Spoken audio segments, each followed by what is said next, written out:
PNRR, quali sono le opportunità per il Veneto dal punto di vista infrastrutturale e di intermodalità? Il forum organizzato da Confindustria a 9 mesi esatti dal lancio della piattaforma che aveva il compito di monitorare lo stato di avanzamento dei progetti.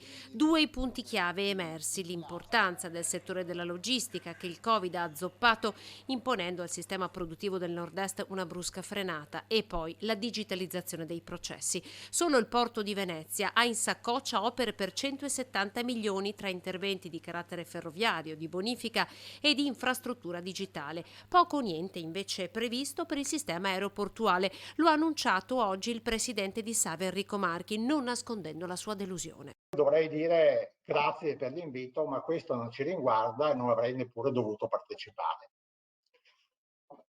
Scherzi a parte, sembrerà strano, ma con grande sorpresa il PNRR trascura completamente il sistema del trasporto aereo. Marchi riporta le parole del ministro: investire sul trasporto su gomma o aereo significa andare contro gli obiettivi di riduzione delle emissioni.